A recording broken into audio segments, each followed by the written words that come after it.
Hello, എല്ലാവർക്കും നമസ്കാരം. അപ്പോൾ ഞാനും ഒത്തിരിയേറെ ആഗ്രഹിച്ച ഒരു ക്ലോത്തിങ് ഓൺലൈൻ ബിസിനസ് തുടങ്ങി. പക്ഷേ അതിൻ്റെ പിന്നിൽ ഒത്തിരി ഘടകങ്ങളുണ്ട്. അതിനെ മുന്നോട്ട് കൊണ്ടുപോകണമെങ്കിൽ നമ്മൾ നന്നായി കഷ്ടപ്പെടണം. നമ്മുടെ കഷ്ടപ്പാടിൻ്റെ ഒരു ബലമാണത്. അങ്ങനെ ഞാനും വളരെ നാളത്തെ ഒരു ആഗ്രഹമായിരുന്നു, എനിക്കും ഒരു ക്ലോത്തിങ് ബ്രാൻഡ് തുടങ്ങണമെന്നുള്ളത്. കുറേ നാളത്തെ എൻ്റെ ഒരു പാഷനായിരുന്നു അത്. അങ്ങനെ ഞാനും ഒരു ക്ലോത്തിങ് ബ്രാൻഡ് തുടങ്ങി. പക്ഷേ അത് നമ്മൾ എങ്ങനെയാണ് ഒരു ക്ലോത്തിങ് ബ്രാൻഡ് തുടങ്ങാൻ ചില പ്രധാനപ്പെട്ട ഘടകങ്ങളുണ്ട്. അതിൽ ഒന്നാമത്തതാണ് നമ്മളൊരു ക്ലോത്തിങ് ബ്രാൻഡ് ഐഡൻറ്റിറ്റി ഒരുക്കുക എന്നുള്ളത്. രണ്ടാമത്തെ ഒരു പ്രധാനപ്പെട്ട പോയിൻ്റാണ് പ്രോഡക്റ്റുകളുടെ ഗുണം, ഡിസൈൻ എന്നിവ എന്നുള്ളത്. മൂന്നാമത്തെ ഒരു പ്രധാനപ്പെട്ട പോയിൻ്റാണ് ടാർഗറ്റ് ഓഡിയൻസ്.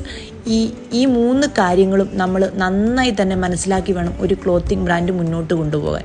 അതുപോലെ തന്നെ ഒപ്പം നമ്മൾ നല്ലൊരു കൊമേഴ്സ് പ്ലാറ്റ്ഫോം തിരഞ്ഞെടുക്കണം, നമ്മുടെ സാധനങ്ങൾ എങ്ങനെ വിറ്റഴിക്കണം എന്നുള്ളത്. പിന്നെ അതുപോലെ തന്നെ സോഷ്യൽ മീഡിയ മാർക്കറ്റിംഗ് നല്ലൊരു പ്ലാറ്റ്ഫോം തന്നെയാണ്. പിന്നെ കസ്റ്റമർ സർവീസ് നമ്മൾ നന്നായി ശ്രദ്ധിക്കണം.